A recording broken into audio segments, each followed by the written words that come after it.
अस्सलाम वालेकुम। आज का जो बच्चे हमारा टॉपिक है वो है मोमेंट ऑफ इनर्शिया। ठीक है, मोमेंट ऑफ इनर्शिया को हम आज डिस्कस करेंगे। आपकी बुक का ये टॉपिक जो है ये पेज नंबर 108 के ऊपर, आपकी जो बोर्ड की टेक्स्ट बुक है उसमें ये पेज नंबर 108 के ऊपर। सबसे पहले हम इसकी डेफिनेशन की तरफ आते हैं। तो इसकी डेफिनेशन जो है वो कुछ इस तरह से है: ability of body to resist the change in its state of rotational motion or rest about an axis is known as inertia। यानी जब किसी बॉडी की हम स्टेट को चेंज करते हैं, कौन सी स्टेट को चेंज करते हैं, उसकी रोटेशनल मोशन की स्टेट को या उसकी रेस्ट की स्टेट को चेंज करते हैं, तो वो बॉडी उसको रेजिस्ट करती है। बॉडी चाहती है उसकी स्टेट चेंज ना हो, तो वो जो ऑपोजिशन बॉडी ऑफर करती है या वो जो रेजिस्टेंस बॉडी शो करती है against the change in state is known as moment of inertia. इसको अगर हम मैथमेटिकली देखें तो इसकी जो मैथमेटिकल डेफिनेशन है वो कुछ इस तरह से बनेगी। तो मैथमेटिकली अगर हम इसको देखें तो मैथमेटिकली हम इसको इस तरह से लिखते हैं, मोमेंट ऑफ इनर्शिया को हम आई से रिप्रेजेंट करते हैं, कैपिटल आई से। और जो मोमेंट ऑफ इनर्शिया है इक्वल होता है एम आर स्क्वेयर के।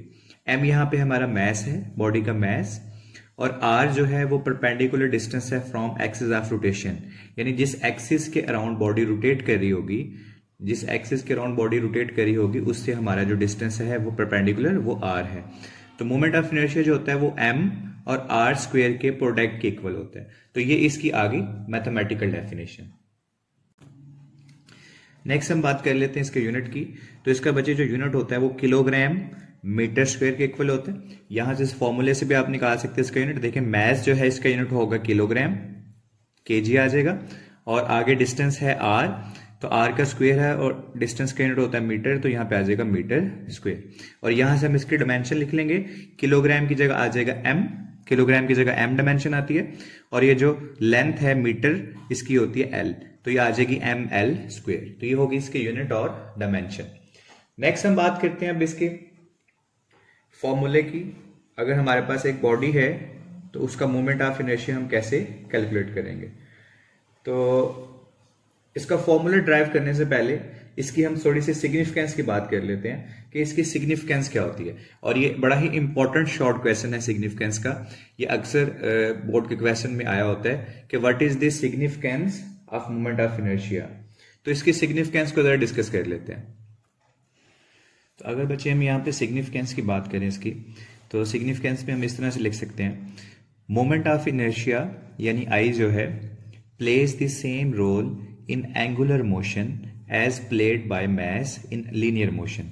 ठीक है, अब ये जो लाइंस मैंने दो तीन रीड की हैं, इसका मीनिंग ये है कि जो रोल मास प्ले करता है लीनियर मोशन में, वही role moment of inertia play करता है एंगुलर मोशन में। यानी जो काम मास करता है लीनियर मोशन के लिए, ठीक है, वो भी बॉडी के चेंज को रेजिस्ट करता है, मास जो होता है लीनियर मोशन में, वही काम मोमेंट ऑफ इनर्शिया करता है एंगुलर मोशन में।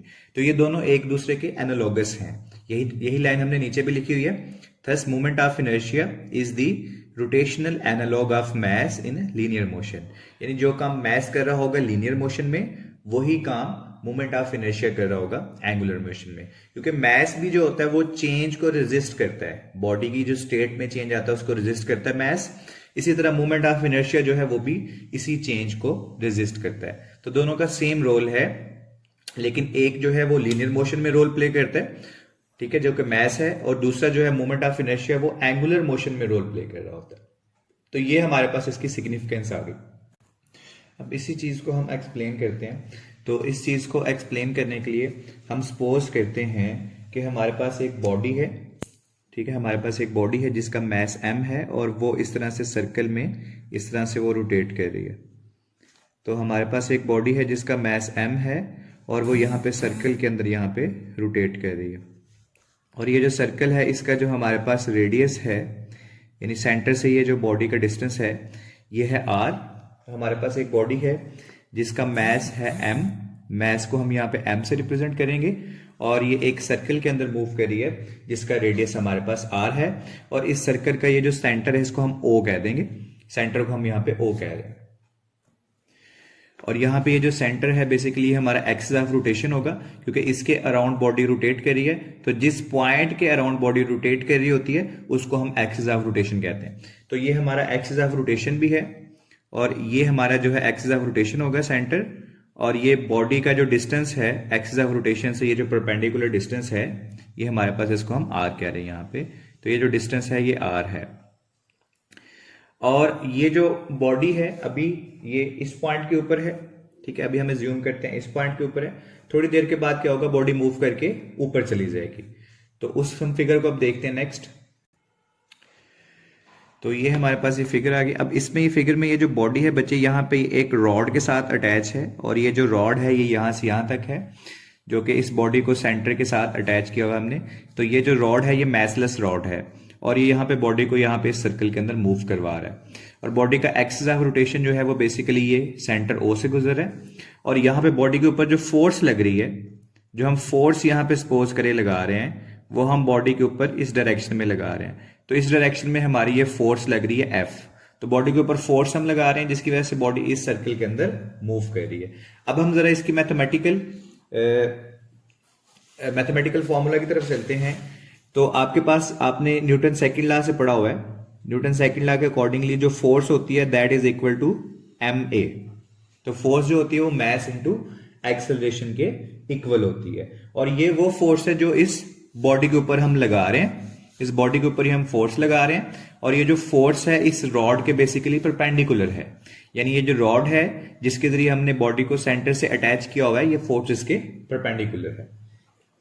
अब हमारे पास ये जो फोर्स है इसको हमने यहां पे लिख लिया। इस इक्वेशन को आप कह दें इक्वेशन 1, कि हमारे पास जो फोर्स लग रही है F is equal to m a लग रही है फोर्स बॉडी के ऊपर।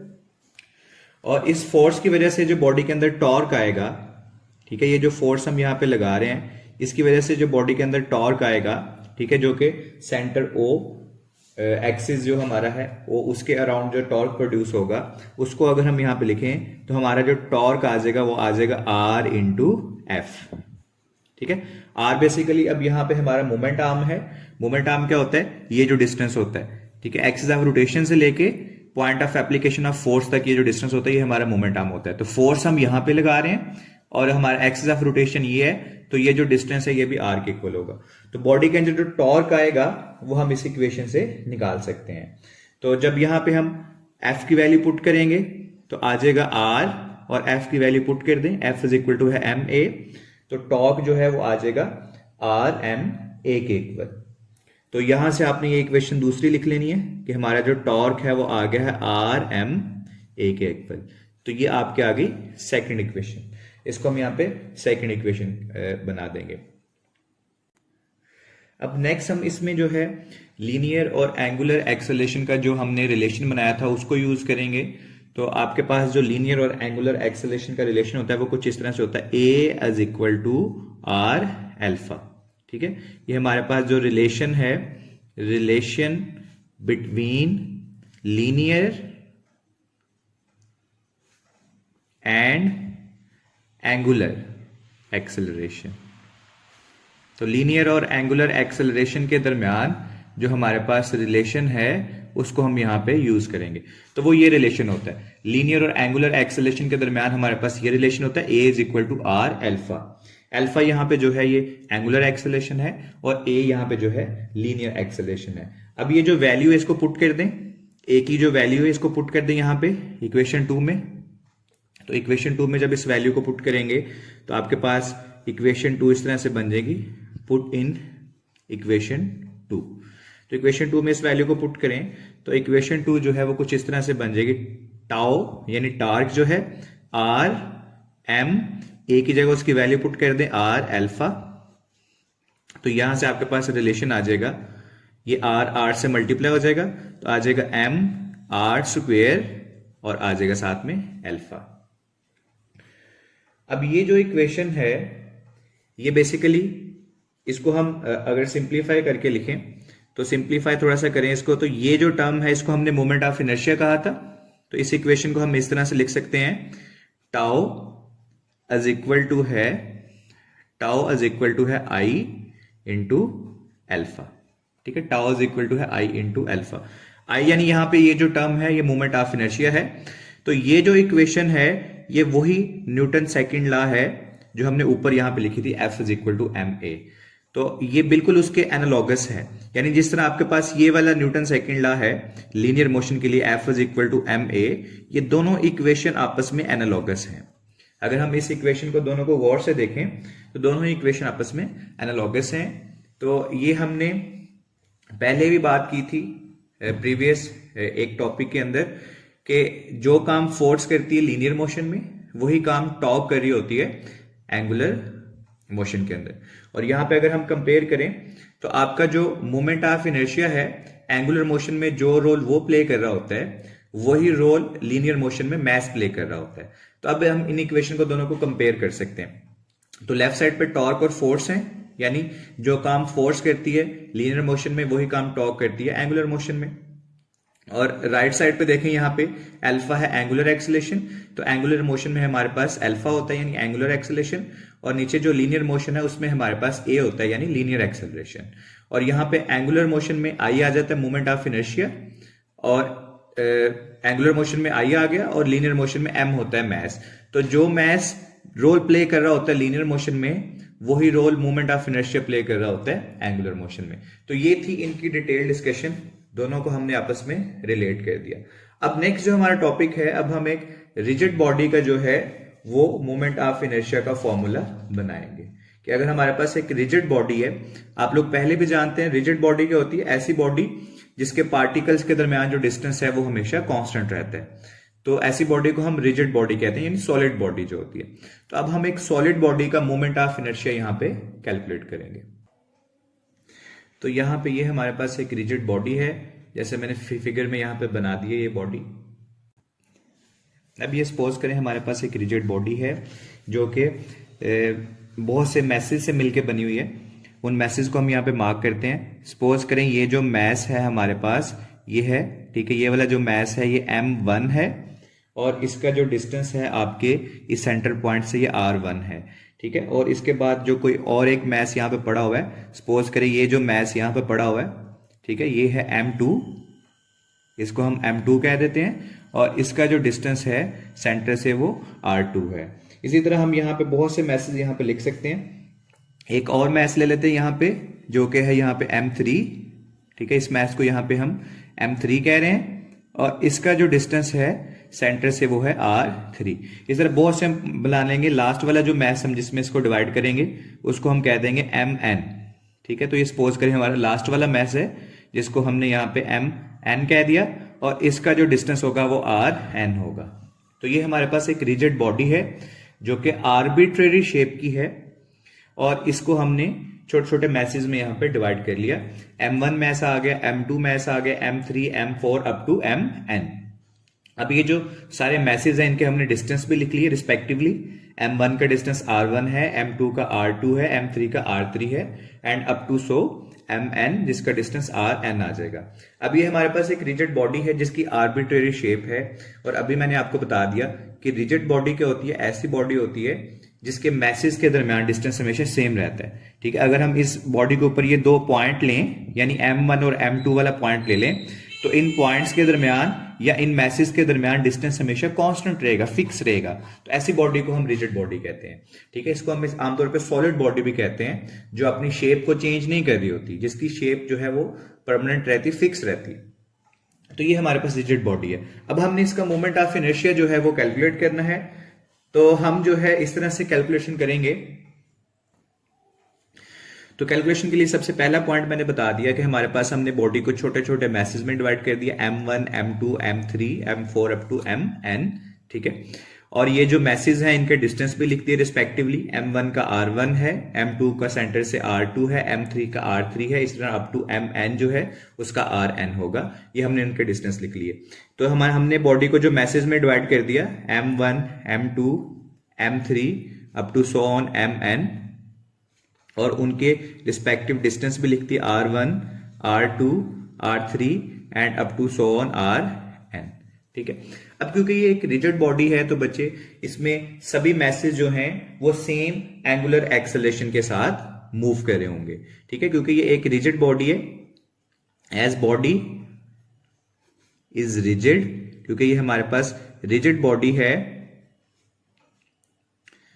सो ऑल द मैसेज जो भी मैसेज हमने यहां पे कंसिडर किए हैं, all the message have same angular acceleration. तो सभी मैसेज के पास सेम एंगुलर एक्सेलरेशन होगा और जिसे हम कह देंगे अल्फा। ठीक है, तो हमारे पास क्योंकि ये बॉडी एक रिजिड बॉडी है, तो जितने भी मैस हमने यहां पे लिए हैं सबका एंगुलर एक्सेलरेशन सेम होगा और उसको हम कह देंगे अल्फा। ठीक है, ये पहला पॉइंट हो गया। अब हम क्या करेंगे नेक्स्ट, हम सभी मैसेज के टॉर्क निकालेंगे। पहले फर्स्ट मैस का टॉर्क निकालेंगे, फिर सेकंड का, फिर थर्ड का, अप टू एन। तो हम ये टॉर्क जो है इनको कैलकुलेट करते हैं। तो अब बच्चे हम यहाँ पे जो है टॉर्क वो निकालेंगे।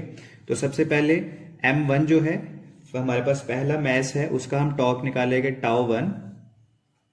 ठीक है, तो जो m1 है फॉर m1, तो हमारे पास जो m1 का टॉर्क निकलेगा वो कुछ इस तरह आ जाएगा, टाउ 1 इज इक्वल टू है m1 r1 स्क्वेयर और साथ में आ जाएगा अल्फा।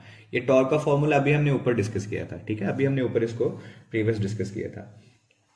तो फर्स्ट मैस का टॉर्क निकल आएगा, उसके बाद जो दूसरा मैस है फॉर m2, ठीक है, जो हमारे पास m2 है उसका हम टॉर्क निकालेंगे। तो उसका टॉर्क आ जाएगा t2, ठीक है, टाउ 2, और वहां पे आ जाएगा m2 r2 स्क्वेयर, क्योंकि उसका जो डिस्टेंस है वो r2 होगा, और अल्फा सभी में सेम आ जाएगा।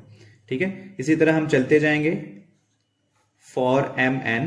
तो जो लास्ट मैस होगा mn, अब उसका हम टॉर्क निकालेंगे। तो उसका जो टॉर्क आएगा वो आ जाएगा tau n is equal to है mn rn स्क्वेयर और साथ में आ जाएगा अल्फा।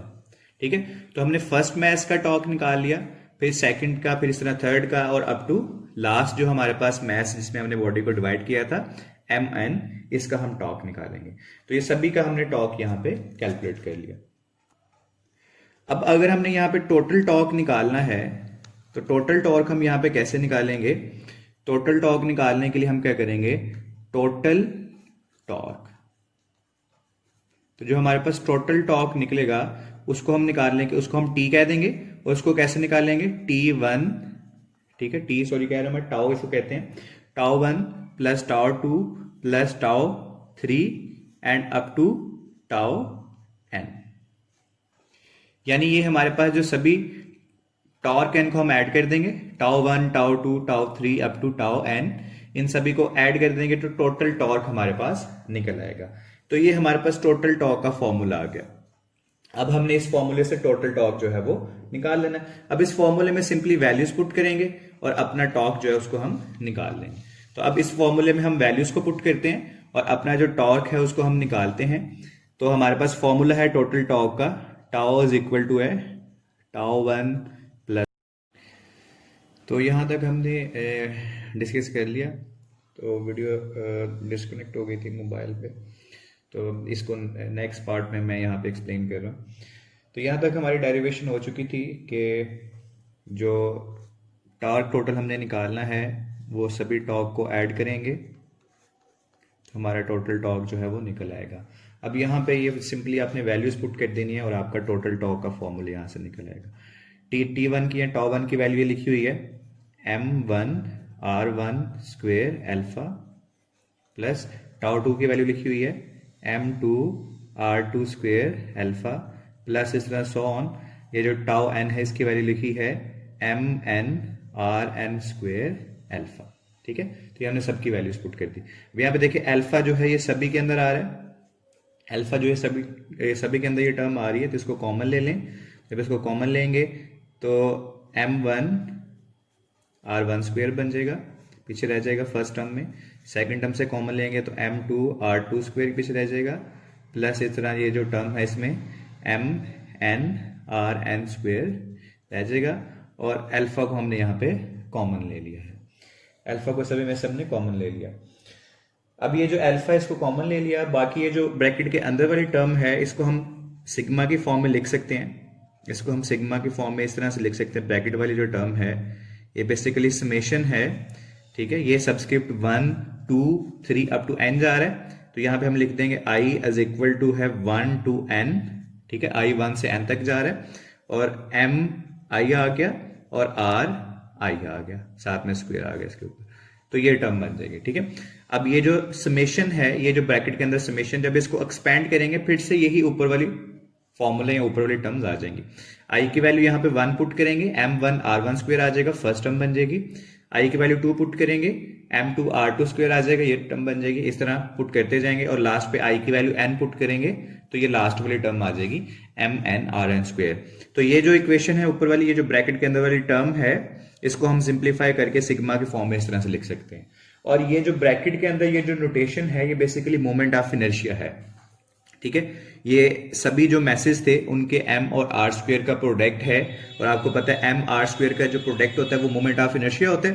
तो बेसिकली ये जो ब्रैकेट के अंदर वाली टर्म है, ये हमारे पास पूरी बॉडी का जो टोटल मोमेंट ऑफ इनर्शिया है वो आ जाता है। तो हम फिर इस इक्वेशन को इस तरह से लिख देंगे, टाउ इज इक्वल टू है, ये वाली जो टर्म है ये टोटल मोमेंट ऑफ इनर्शिया को रिप्रेजेंट कर रही है, तो ये आ जाएगा tau is equal to I alpha.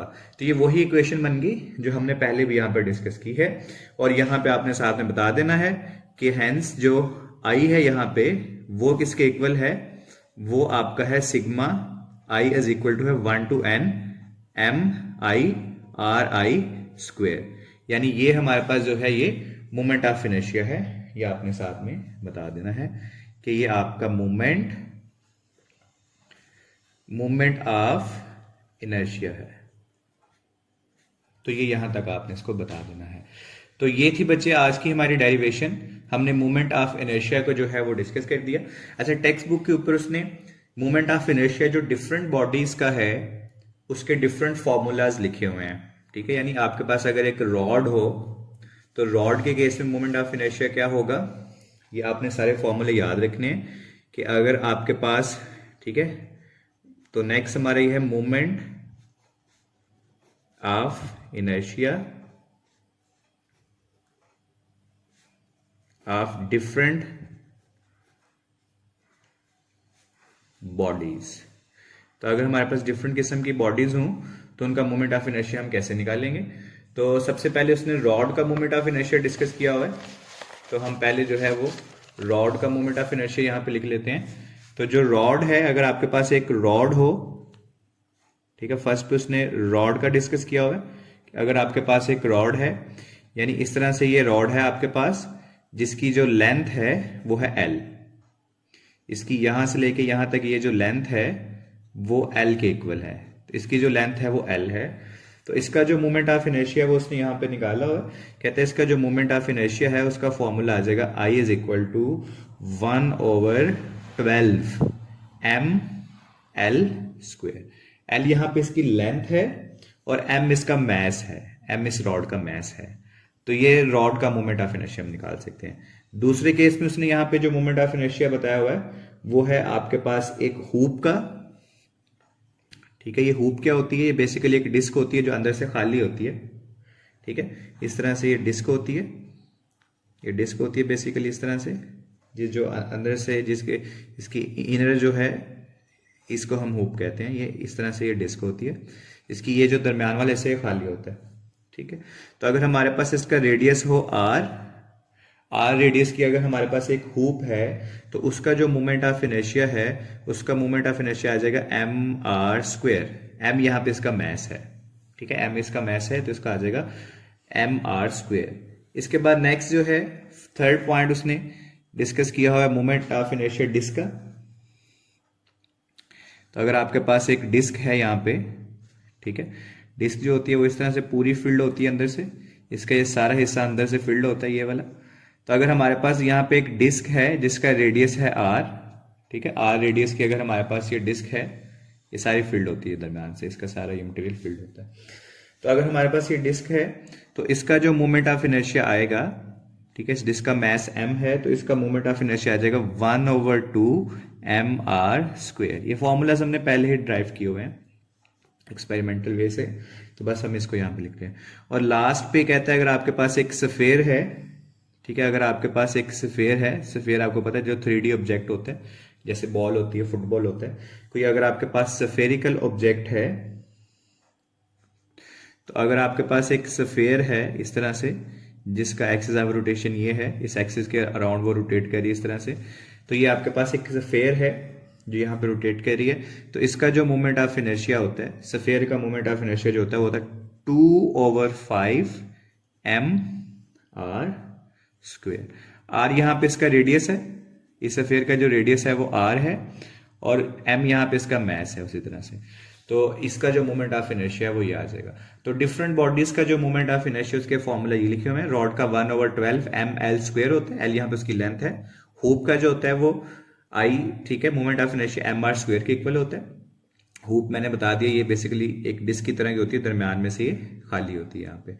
और जो डिस्क होती है, जो पूरी ये फील्ड होती है, एक प्लेट की तरह होती है जो डिस्क होती है, उसका जो moment of inertia 1/2 mr square के इक्वल होगा।